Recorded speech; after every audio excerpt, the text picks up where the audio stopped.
उर्मिला की हालत देखी ना तुमने। अब कुछ दिनों तक मेरी ही मसाज से काम चलाना पड़ेगा।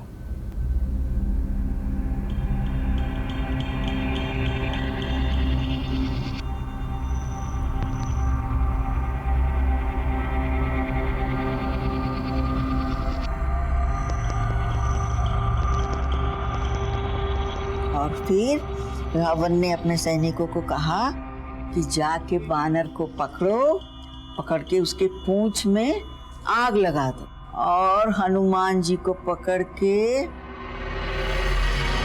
बाथरूम जाच्छी बाबा।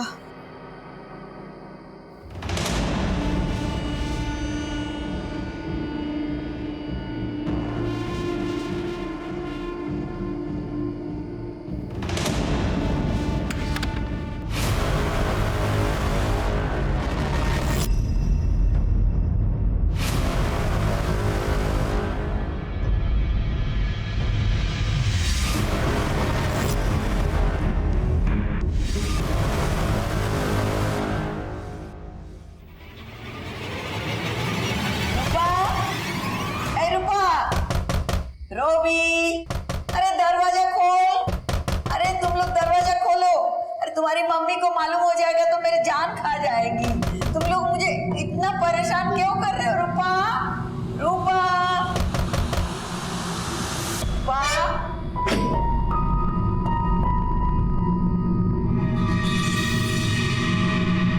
क्यों दरवाजा बंद किया था? मैंने नहीं किया, किसी और ने किया। सोए पड़। ये गोपा क्यों नहीं आई अभी तक?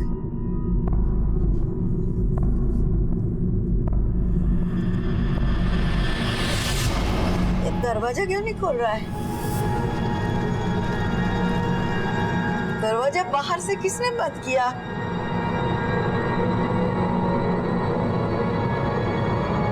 उर्मिला, उर्मिला, अरे ये बाहर से कौन लॉक कर दिया?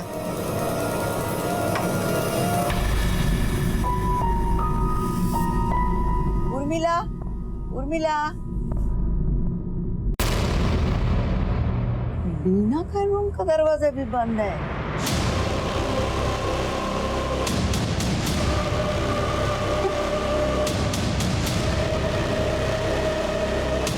बीना, Oh my God! क्या हो गया? Help! चंदन! Help! Help! मार्टिन, सोलोमन, चंदन, जल्दी आओ! Oh God!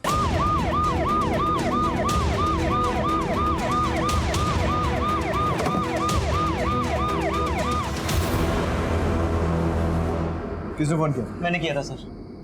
बॉडीज कहाँ? ऊपर है सर, आइए।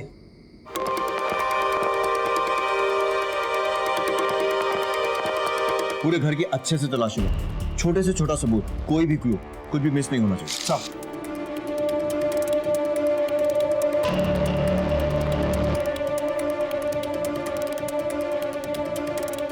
सर, 1 मिनट इधर आइए।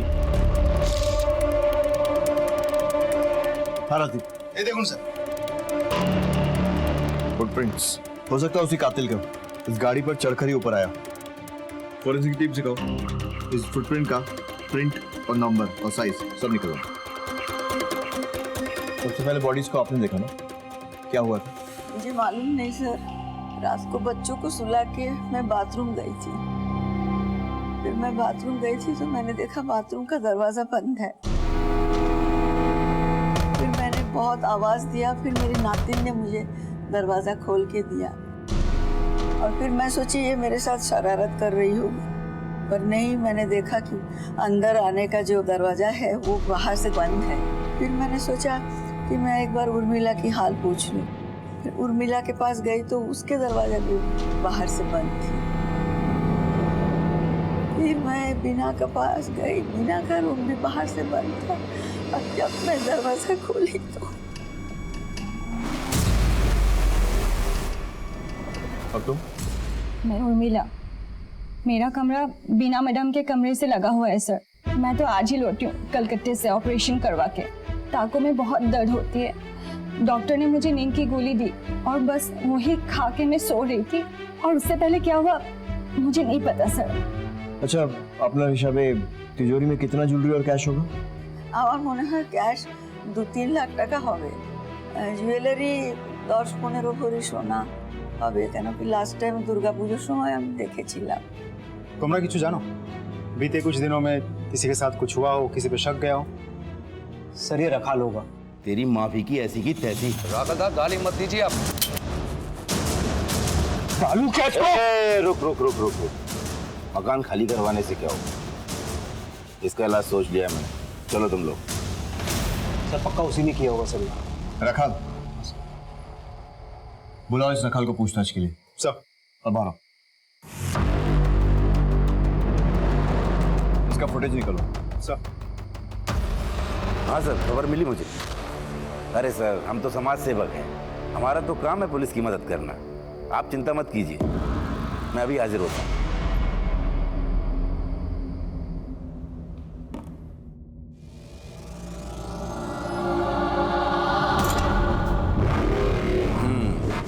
लगता है काम कर दिया तूने। अब मेरी बात कान खोल कर सुन, कोई भी ऐसा काम मत करना जिससे किसी का भी शक तेरे ऊपर जाए। संभल कर रहना। हाँ सर, सही सुना है आप। झगड़ा हुआ था मेरा आबिर से और उसके लड़के लोगों से। मेरी हैप्पी एनिवर्सरी की पार्टी थी और सारी पार्टी का सत्यानाश कर दिया था साल। मैंने उसे जान से मारने की धमकी भी दी थी और मैं उसे जान से मारता भी, लेकिन मुझसे पहले बाजी किसी और ने मारी। तुम्हारा कहने का मतलब है कि तुमने उसे नहीं मारा? बिल्कुल। काल रात कथा छिले? घर पर था। दिन भर पार्टी का काम करते हैं ना, तो थक जाते हैं, तो रेस्ट की जरूरत होती है। एटा तो होते पारे कि ये काम तुमने खुद नहीं किया बल्कि किसी और से करवाया। क्या छोटे सर, कोई बड़ा केस होता तो बात समझ में भी आती। ये छोटे मोटे केस के लिए क्या झूठ बोलूंगा। इस बार पार्टी से विधायक का टिकट चाहिए और आप ही लोग तो जितवाएंगे मुझे। चलता हूँ, नमस्कार। इस पे नजर रखो, हमारा प्राइम सस्पेक्ट यही है। सर। राजीव, अगर ये दोनों मर्डर रखाल ने करवाए तो उसने बापिन को क्यों छोड़ दिया? छोड़ना क्यों? क्योंकि झगड़ा तो बापिन की वजह से ही शुरू हुआ और अभी तो खाली बीच बचाव करने आए। सर एटा तो होते पारे कि ये काम रखाल ने नहीं किया है, किसी और ने लूटपाट के इरादे से किया हो सकता है, लेकिन यही बात मेरे गले नहीं उतरी। क्योंकि अगर कोई लूटपाट के इरादे से घर में घुसता है तो उसका मेन मोटिव होता है लूटपाट करना, मर्डर नहीं। मर्डर वो तभी करता है जब फंस जाता है या फिर पकड़े जाने का खतरा होता है। लेकिन यहाँ पर बीना और अबीर दोनों गहरी नींद में सो रहे थे। इसका मतलब ये है कि जो कोई भी था लूटपाट के इरादे से नहीं आया था, इसका मोटिव मर्डर ही था। सर देखा जाए तो दोनों सूरत में एक नोटिस करने वाली बात है, घर में कोई फोर्स एंट्री नहीं हुई थी। वो पहले आबिर के कार के छत पे चढ़ के पहले माले में दाखिल हुआ, वहां उसने उर्मिला को लॉक किया, नीचे आया, नीचे आके पूर्णिमा को बाथरूम में लॉक किया, फिर ऊपर गया, ऊपर जाके जो पति पत्नी रूम में सो रहे थे उन दोनों को मारा। सर इससे यही प्रूफ होता है कि वो जो कोई भी था उसको घर के नक्शे के बारे में, ज्योग्राफी के बारे में बहुत अच्छे से पता था। या फिर ये भी हो सकता है कि उस रात घर में कोई आया ही नहीं, ये जो कुछ भी हुआ उन्हीं लोगों ने किया जो उस रात घर में मौजूद थे। लेकिन सर उस वक्त तो घर में सिर्फ उर्मिला और पूर्णिमा ही थी। अगर मान भी ले कि ये खून उन दोनों ने किया है या फिर किसी एक ने किया है और दूसरे को रूम में लॉक कर दिया था, तो फिर सवाल ये उठता है कि दूसरी ने अपने आप को बाहर से कैसे लॉक कर दिया? हो सकता है ऐसा कुछ हुआ ही ना हो और दोनों झूठ बोल रहे हैं। सर पॉसिबिलिटीज तो बनती है, लेकिन इनके लिए उन दोनों के पास एक घर के सारे दरवाजों के बाहर से बंद होने की कहानी सुनाने वाली उर्मिला और पूर्णिमा भी शक के घेरे में थी। सच्चाई जानने के लिए पुलिस ने कत्ल के वक्त मौजूद बीना और अबीर के बेटे रोबी और बेटी रूपा से पूछताछ की। आप लोग थोड़ा अंदर जाइए, बच्चों से कुछ बात करनी है।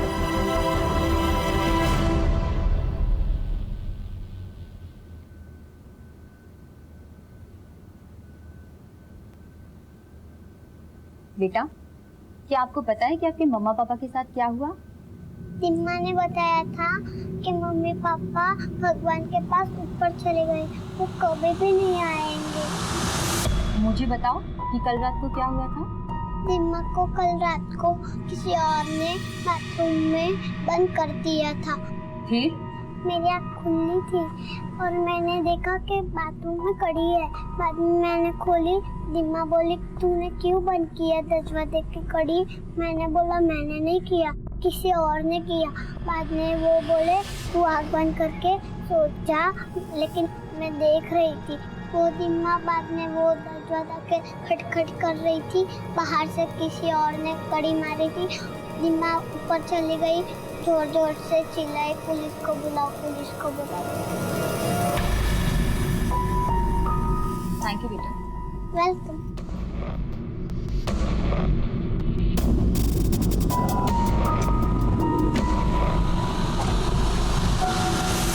सर, गेट की सीसीटीवी फुटेज।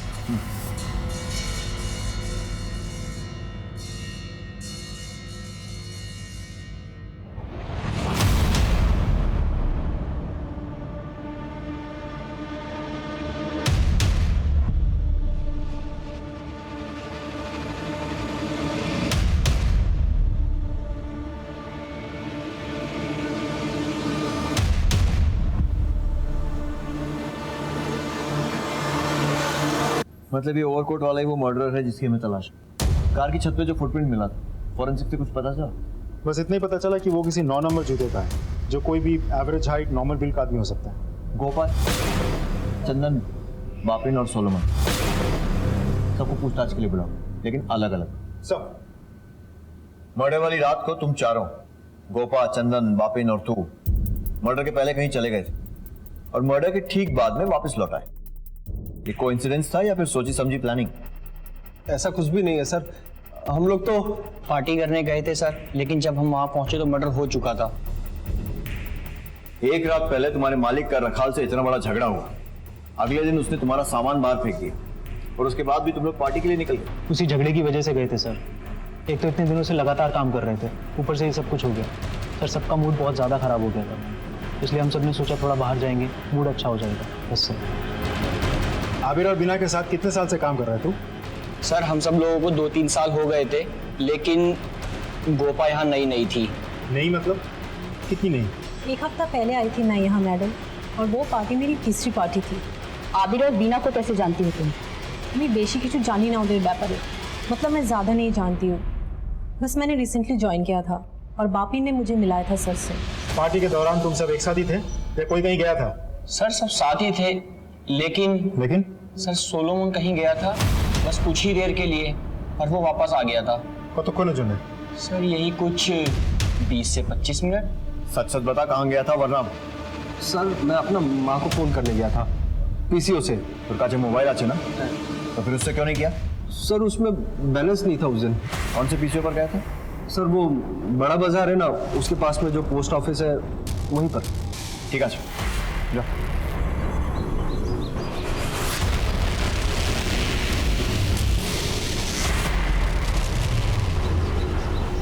इन चारों को फिंगरप्रिंट्स और जूते का नाप लिया।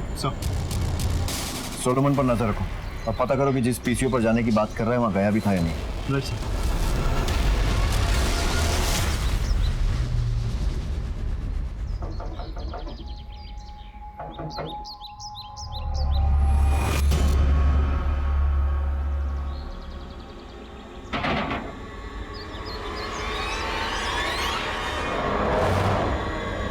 ठीक है, थैंक्स सर। एखुनी खबर पेल सोलोमन राखाल के घर गया, दोनों में करीब 15 से 20 मिनट बात हुई। सोलोमन अभी भी निकला वहां से। बुला रखाल। सर। सोलोमन आबिर का आदमी आया था मेरे पास। वो कहना कि आबिर के मरने के बाद वो बेरोजगार हो गया, पैसा मांगने को आया था, मैंने मना कर दिया तो उलट कर चला गया।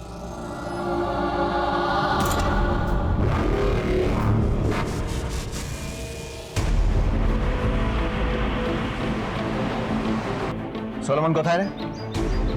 पता नहीं सर, जब से पुलिस स्टेशन से आए हैं तब से वो घर नहीं लौटा है। उसके नंबर पे भी फोन किया लेकिन उसका नंबर नहीं मिल रहा है। जाने से पहले उसने कुछ कहा था वो कहाँ जा रहा है? नहीं सर। पैसों की जरूरत थी उसे? हाँ सर, उसे पैसों की जरूरत तो थी सर। अभी सर का मर्डर होने से पहले उसने एक दिन सर और मैडम से बात भी की थी इस बारे में। क्या? 1.5 लाख? हाँ दादा, बहुत ज्यादा जरूरत है दादा, माँ का ऑपरेशन कराना है, डॉक्टर ने कहा ऐसी मत करना पड़ेगा। अरे तो दादा हमें की कर दो दादा, मैं चुका दूंगा ना धीरे धीरे सैलरी में से। कैसे चुकाओगे? कितनी है तुम्हारी सैलरी? 10,000 की सैलरी में तुम काम करते हो, तुमको 1.5 लाख में कैसे एडवांस दे दो बताओ मुझे सोलोमन। इतनी बड़ी रकम हम तुम्हें नहीं दे सकते। Not possible Solomon. कैश को।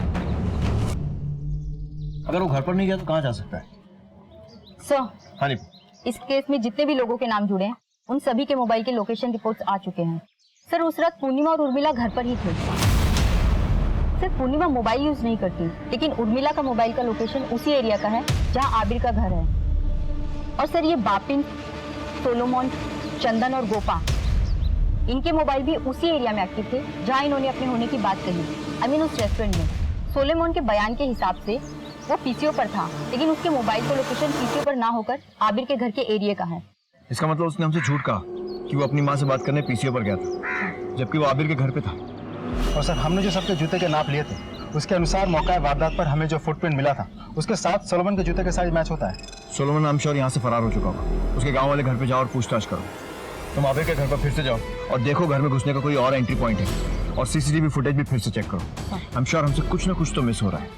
पुलिस के शक के घेरे में अब सोलोमन था। उसका अपनी मां को फोन करने जाने वाला झूठ पुलिस के सामने आ चुका था, और साथ ही उसे यह भी पता चल चुका था कि रखाल और उसके तार जुड़े हुए हैं। लेकिन सोलोमन फरार हो चुका था और सिलीगुड़ी पुलिस की इन्वेस्टिगेशन सिक्किम में सोलोमन के गांव जा पहुंची।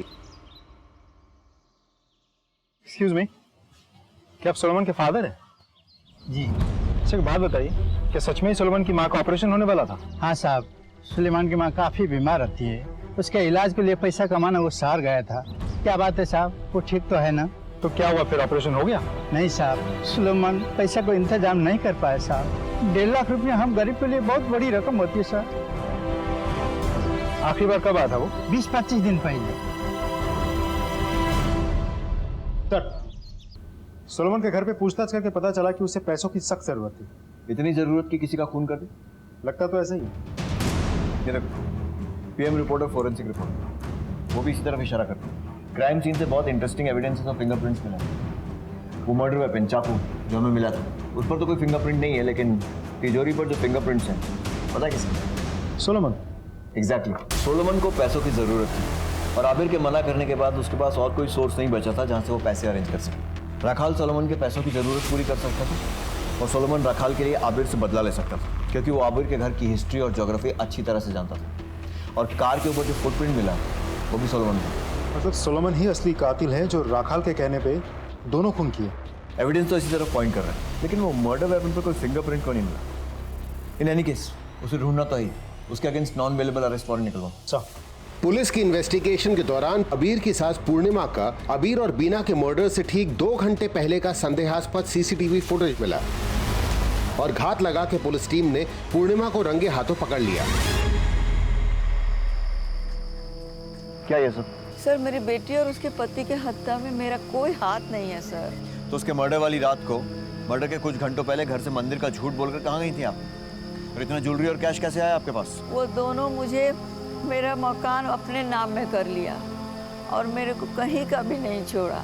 और तो और वो मुझे वृद्धाश्रम भेजने को सोच रहा था, इसलिए मैं थोड़ी थोड़ी पैसे चोरी करके और इनके पास रखती थी कि मेरे बाद में मेरे काम आएगा। आपकी कहानी पर यकीन तो नहीं हो रहा है, लेकिन आपकी उम्र का लिहाज करके फिलहाल आपको जाने दे रहा हूँ। लेकिन याद रखिएगा, अगर उनके मर्डर में आपका जरा सा भी हाथ है तो हम लोग पता लगा लेंगे। देखो, पुलिस मेरे पीछे पड़ी हुई है, और अगर मैं पकड़ा गया ना तो तुम भी नहीं बचोगे। सबूत है मेरे पास। हाँ, तुमने जब मुझे आबिर और बीना को मारने के लिए कहा था ना, वो बातचीत मैंने अपने फोन में रिकॉर्ड कर ली थी।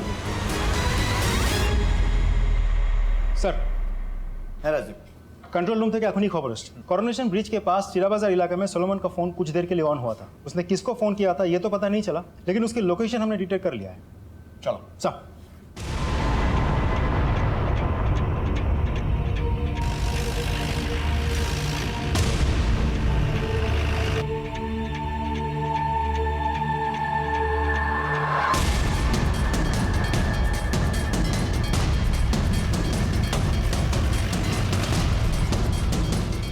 सुनो, ये देखे चुका था? हाँ साहब, देखा है। कहाँ रहता है? यहाँ से वो दूसरा वाला कमरा है ना, उसमें रह रहा है साहब। ठीक है सर।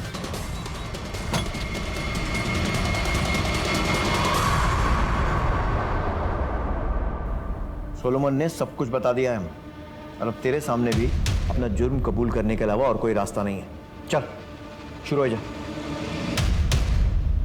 सर जब उस दिन पार्टी में मेरा और आबिर का झगड़ा हुआ तब से मेरा मूड बहुत ख़राब था और अगले ही दिन मैं अपना मकान खाली करवाने के लिए पहुंच गया। मुझे लगा कि आबिर मुझसे माफ़ी मांगेगा, मकान खाली ना करवाने के लिए रिक्वेस्ट करेगा, लेकिन ऐसा कुछ नहीं हुआ। बल्कि ठीक इसका उल्टा हुआ, वो मुझसे लड़ने लगा। मेरा दिमाग और ज़्यादा ख़राब हो गया। तभी मैंने सोच लिया कि इसका काम तमाम करना ही पड़ेगा। फिर मुझे पता चला कि उसके एक आदमी सोलोमन को पैसों की सख्त ज़रूरत है, तो मैंने उसे अपने पास बुलाया। तुझे तेरी माँ के ऑपरेशन के लिए 1.5 लाख की ज़रूरत है ना? हाँ दादा, बहुत ज़्यादा ज़रूरत है दादा। मैं तुझे 5 लाख दूंगा। 5 लाख? लेकिन तुझे मेरा एक काम करना होगा। क्या काम करना है दादा, बोलो ना। वो जो तेरे बॉस है ना, बीना और आबिर, उनका मर्डर करना होगा। मर्डर? दादा क्या बात कर रहे हो दादा? माँ की जान बचाना चाहता है या नहीं? हाँ दादा। तो बस ठीक है दादा, हो जाएगा, हो जाएगा दादा।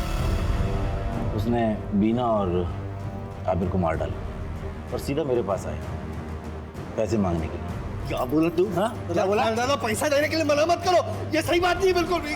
खून करना पुण्य का काम है। तुम नहीं बोला था ना खून करने के लिए? निकल यहाँ से, एक पैसा नहीं दूंगा। मुझे लगा कि मामला खत्म हो गया, लेकिन कल अचानक सोलोमन का मेरे पास फोन आया। पुलिस मेरे पीछे पड़ी हुई है और अगर मैं पकड़ा गया ना तो तुम भी नहीं बचोगे। सबूत है मेरे पास। अबे क्या झूठ बोलता है, तेरे पास कोई सबूत बहुत नहीं है। हाँ, तुमने जब मुझे उन दोनों को मारने के लिए कहा था ना, तो वो बातचीत मैंने अपने फोन में रिकॉर्ड कर ली थी। अगर तुम मेरी बात नहीं मानोगे ना तो मैं पुलिस में जाके सरेंडर कर दूंगा। तुझे पैसे चाहिए ना, मैं दूंगा। तू बता मुझे कहाँ आना है, मैं पैसा लेकर आता हूँ। फिर पैसा लाया? लाया हूँ, पहले रिकॉर्डिंग मेरे मोबाइल में ही है, दे दूंगा।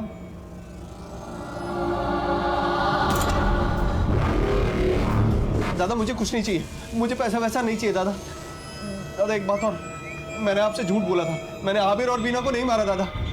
साले तू अभी तक मुझे बेवकूफ बनाता रहा।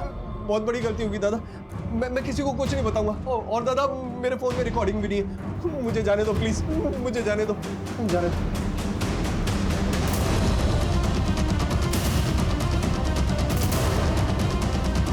एनी कॉस्ट रखाल से इंफॉर्मेशन निकलवाओ। सर, एक इंटरेस्टिंग न्यूज़ है। पूर्णिमा के बैकग्राउंड चेक से एक इंटरेस्टिंग एंगल निकल कर आया है। और सर वो ये है कि उसके पास कोई मोबाइल फ़ोन नहीं है, उसके बाद भी उसके नाम पर एक सिम कार्ड रजिस्टर्ड है और वो नंबर कत्ल वाली रात और कत्ल के समय आबिर के घर के एरिया में एक्टिव था।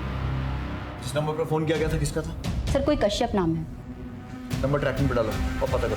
मुझे इस कश्यप की पूरी कुंडली चाहिए। तो मेरे साथ हो। सर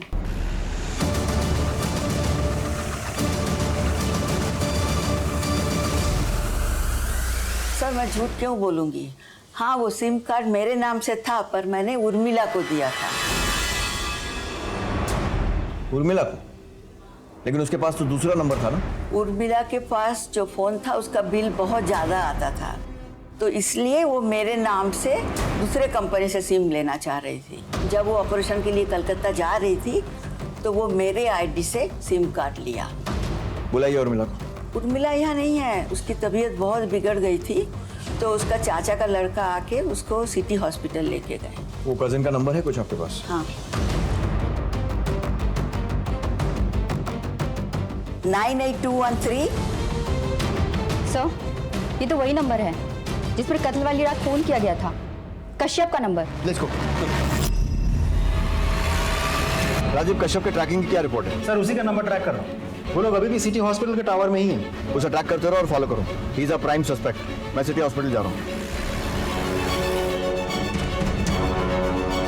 एक अंदर पेशेंट उर्मिला, उससे मिलना है। वो तो डिस्चार्ज हो गई। कब? बस अभी थोड़ी देर पहले। उसके साथ कोई और था? हाँ, उसका कजिन था सर। राजीव, कश्यप का कुछ पता चला? सर उसी का नंबर ट्रैक कर रहा हूँ, लेकिन जिस तरीके से वो लोग ट्रैवल कर रहे हैं सर, बहुत जल्द वहाँ से निकल जाएंगे। In fact they are travelling towards the main road. Sir आप मेन रोड पकड़ के वहाँ पहुँचिए, मैं पीछे के रास्ते से बाइक लेके पहुँचता हूँ बस स्टॉप।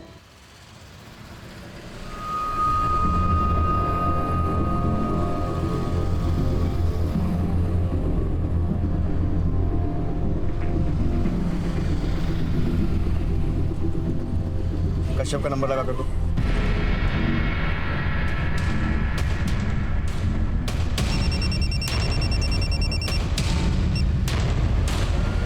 हेलो।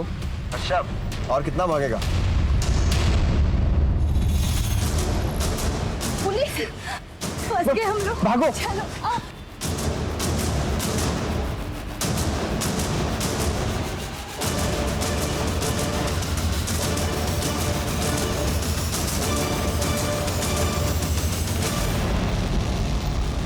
चलो शुरू हो जाओ।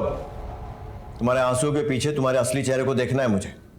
पता तो चले दोनों के दोनों कजिन्स मिलकर क्या खिचड़ी पका रहे थे। मैं उर्मिला का कजिन नहीं हूं सर, ये मेरी गर्लफ्रेंड है। हम दोनों एक दूसरे से बहुत प्यार करते हैं बचपन से। हम लोग गैंगटॉक में थे। मेरे पापा मरने के बाद मेरी परिवार की पूरी जिम्मेदारी मेरे ऊपर आ गई थी, इसीलिए मैं वहां से यहाँ आ गई पैसा कमाने के लिए। फिर एक दिन अचानक से इसने मुझे अपने नए नंबर से कॉल की और कहा कि वो कोलकाता में और मैं भी फौरन चला हूँ।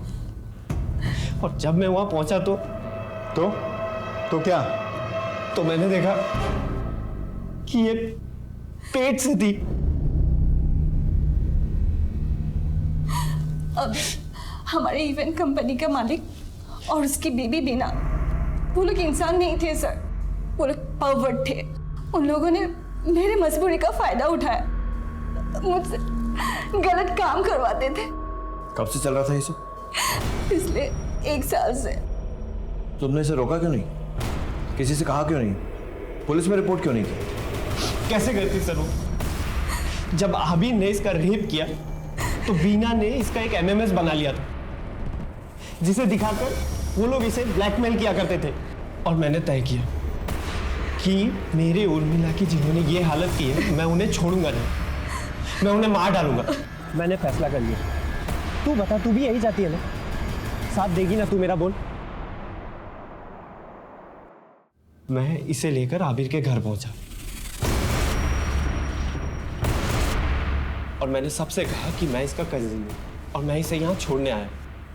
और इसे छोड़ने के बहाने मैंने पूरे घर का नक्शा अपने दिमाग में बैठा लिया था। और मैंने उर्मिला से कहा कि जब सब सो जाए तो मुझे वो रात को फोन करे। तुम आ जाओ अभी, कोई नहीं है, मैं दरवाजा खोलती हूँ। मैं तैयार था। मैं ओवरकोट पहनकर आया ताकि अगर कोई मुझे देखे भी तो पहचान ना सके।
हम लोग ने सोचा था कि ये सब हो जाने के बाद हम दोनों गैंगटॉक निकल जाएंगे। हम लोग निकल भी जाते सर, पर आप लोग आ गए। मानता हूं कि तुम्हारे और उर्मिला के साथ गलत हुआ, लेकिन तुमने जो आबिर और बीना के साथ किया वो सही था। तुम्हें क्या लगता है तुमने उन्हें उनके गुनाहों की सजा दे दी? तुमने सजा दी है उन मासूम बच्चों को।